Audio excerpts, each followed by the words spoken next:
Ladies and gentlemen, welcome to the Mailbox for the 24th of July 2012. My name is TotalBiscuit, bringing you your daily dose of community interaction, gaming discussion, and all that good stuff. You can email in mailbox@cynicalbrit.com, that's mailbox@cynicalbrit.com, with topics for future shows. The game in the background is Blacklight Retribution, where I'm engaging in a little bit of backstabbing with a flamethrower.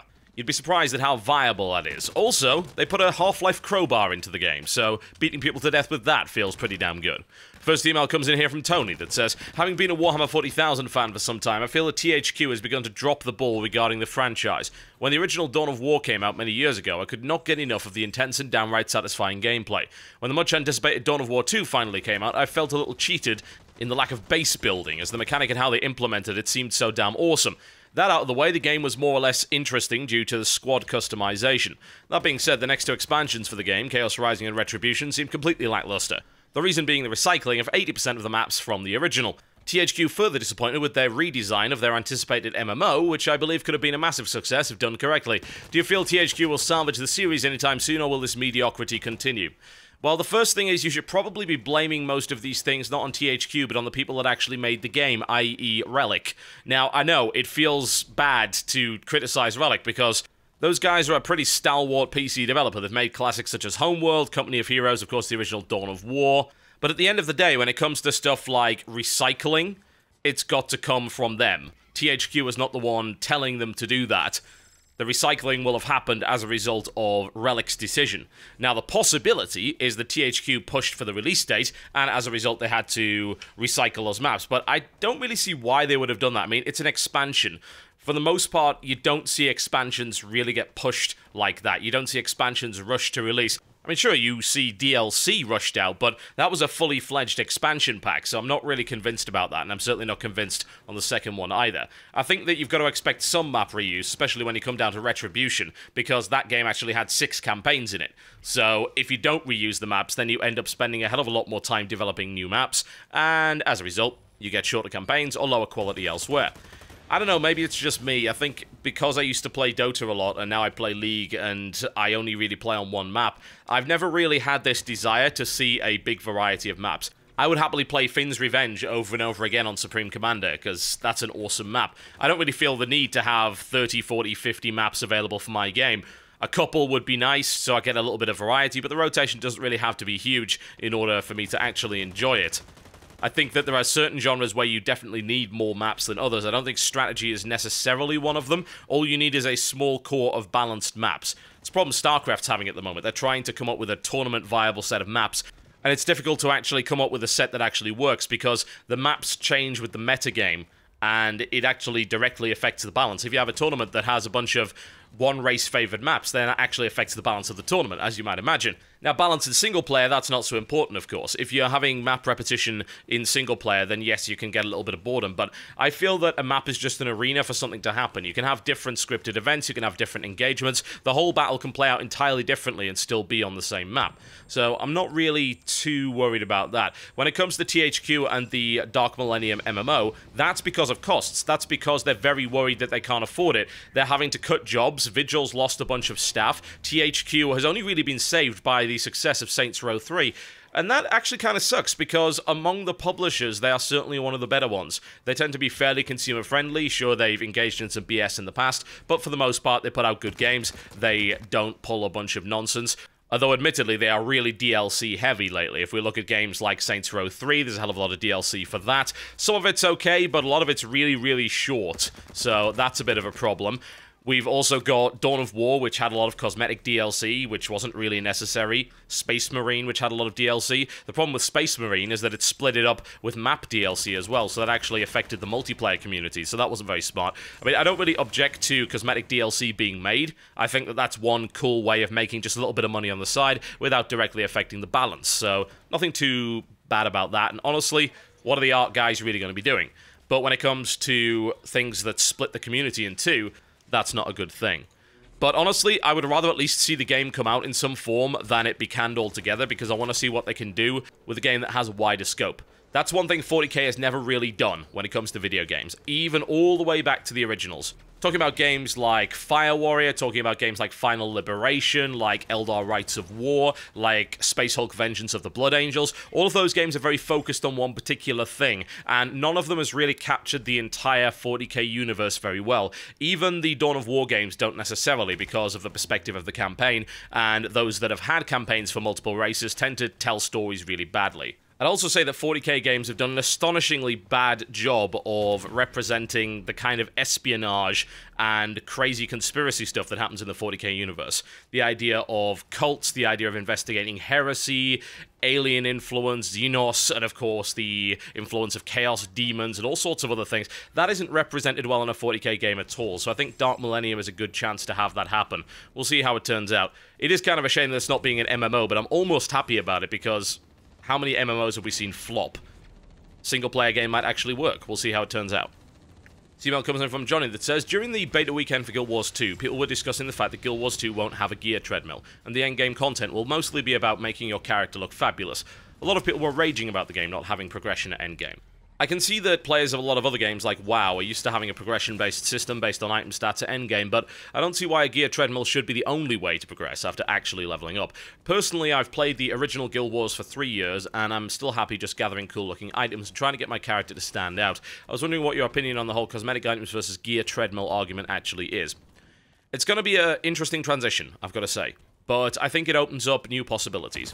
The problem with a gear treadmill is that more often than not, the encounters end up being tiered in terms of how good your gear is, not how good you are as a player. WoW has been particularly guilty of this. What it essentially has are a bunch of fights which are gear checks, and even those that don't have obvious gear checking gimmicks have very passive gear checking properties, meaning that you just can't beat this encounter unless you have a certain level of gear. What that does is it automatically shuts off a bunch of content from people, and it encourages the grinding of gear as opposed to actual skill development. This is why I don't really like the concept of heroics, for instance, because heroic dungeons within World of Warcraft, more often than not, are a case of do this dungeon X number of times to get your raid enough gear to actually take on the heroic boss, not, hey, you could take on this heroic boss because you don't suck now. That's something that I would like to see put into Guild Wars 2, and it seems like that's happening, but you never really know. That's certainly what they claim to be doing, but we don't really have a lot of evidence to suggest that that will be the case, because no one's really seen level 80 dungeon crawling. That's just not something they've ever shown. So how true is it? They were talking about mucking about with the stats, so that some of the items that dropped in dungeons, they wouldn't be better, but they would be more extremely statted. So as opposed to having a more balanced item, you'd have one that was extreme in one area. And I have to wonder if that's going to affect it in any way, whether or not those items will even be viable as a direct result of that. We'll have to see how they manage to balance it.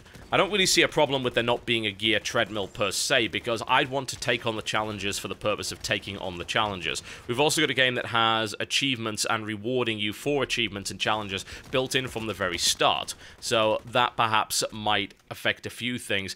But I don't know. I mean, I wasn't really a huge achievement whore in WoW either, and I don't know if I'd really be too interested in chasing achievements in Guild Wars 2. Sure, they seem to be more integrated into the system, and they seem like they make a lot more sense in context of the game because they're there from the very start, and the system is obviously superior to World of Warcraft, but I have to wonder if it would even interest me in any way.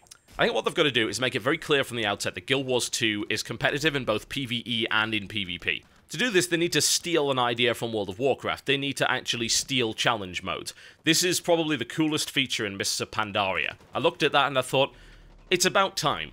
It really is about time. This is a good way of making it clear to people that excellence should be rewarded in both PvE and in PvP.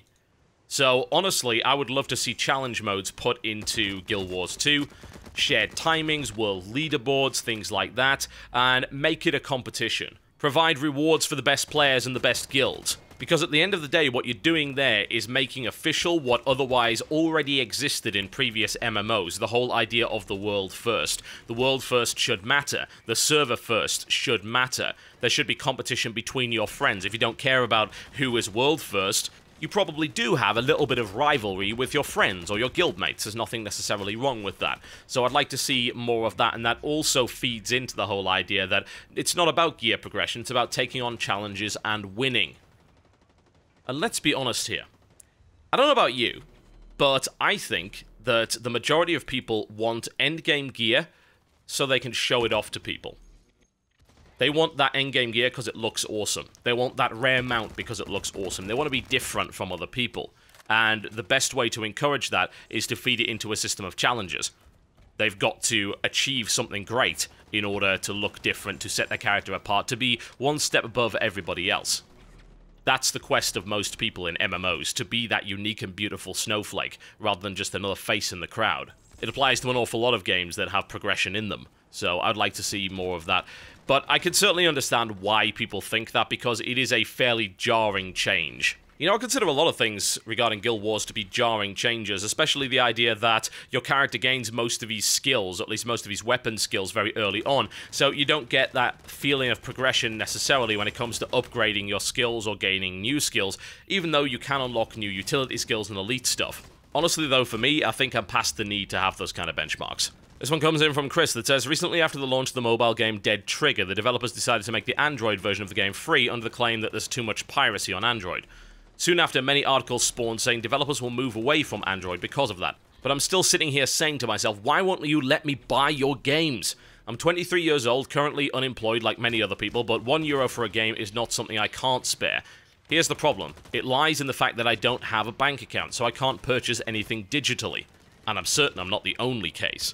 On the other hand, Gameloft provides a way to buy their products via SMS. Do you believe that the high piracy is related to the lack of alternative and accessible to all payment methods? I think the very notion that you can't bill mobile apps to your mobile bill or use credit on your phone is just outlandishly stupid. I mean, it's not even a new idea. This has happened for a very long time. This happened since before mobile phones. You could essentially make a call to a premium number to get something. Right now, we're in a situation where you've got to buy into credit cards and bank accounts and things like that, whereas a hell of a lot of people still use the pay-as-you-go phone model. This isn't just a problem with Android, this is a problem with everything. There are some pretty damn smart publishers and devs that have managed to allow you to pay by SMS. You can buy station cash for SOE with SMS. That's a great idea. It makes sense considering that they also have a couple of games that are kind of marketed at kids, the Clone Wars MMO as well as Free Realms, so they provide that payment method, but I think a lot of companies don't really seem to understand how many people are limited due to lack of bank account or lack of credit card / debit card for whatever reason. Even lack of PayPal account. I mean, you've got to link PayPal to a bank account. When it comes down to piracy on Android, I'm sure that doesn't help. I don't think it's the only reason. Piracy is a service problem to some degree, but then there's also this portion of the gamer base that is never going to buy your game anyway because they want something for nothing. So as long as it's not ridiculously inconvenient, they will take it. Some of these people can be converted into legitimate consumers via the application of a fair and reasonable purchase system that's also easy and convenient to use. It's also caused a lot of shifts towards the free-to-play model, because you can't really pirate a free-to-play game. The game's free already. What you then have is a bunch of in-app purchasing. Unfortunately, especially on mobile apps, this leads to really predatory game design, which often results in unfair games, and titles which actually cost far too much to get the full breadth of. Because, of course, people would prefer to buy it for free, then pay $10 later, than buy it for $5 up front. The whole Android piracy thing is a little bit worrying, because I love the fact that Android is an open platform. It allows for a lot. I mean, it allows for emulation and things like that, and you'll say, oh, well, that's technically piracy. It's like, well, as far as I'm concerned, emulation is very much a grey area. I'm sorry I can't buy a Sega Mega Drive and games new anymore.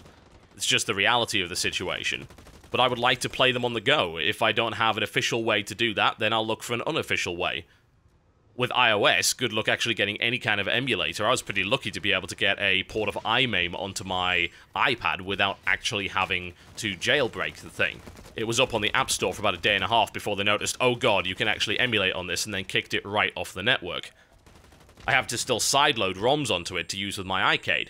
God, that's too many eyes. I feel disgusting just saying it, but it's safe to say that you can't get rid of piracy, but you can certainly crack down on it. And it does make a hell of a lot of sense to have SMS or phone bill style purchasing for mobile devices. Obviously, it opens up a whole other can of worms whereby you can rack up huge phone bills, but that's something that's fixable on the carrier's end. It should be very easy to actually limit the credit and limit the amount of purchases that can be made on one particular monthly contract or whatever. So honestly, I would like to see that applied to pretty much everything. I would like the ability to pay via your phone on Steam. I mean, why the hell not? If it's possible to do, then I feel that anyone that's trying to sell digital stuff should be making an effort to allow for that kind of purchase. Alright folks, that's me done for the day. Thank you very much for watching the Mailbox. FYI, I'm off to San Francisco on Wednesday until Tuesday next week, the purpose of which is to go and compete in a War of the Roses tournament for charity, which will be alongside, on my team, Angry Joe, C-Nanas, and a couple of others who are yet to be confirmed. I will be bringing you quite a bit of footage of War of the Roses as a direct result of that, and I believe it's also going to be streamed. While I'm out there, I'm going to be checking out Natural Selection 2, so I'll bring you back footage of that, as well as something that I cannot tell you about, but you might find cool nonetheless. I'll try and keep up as many videos as I can while I'm out there, but obviously that's going to be a little bit difficult. Thanks for your understanding, folks, and I'll see you next time.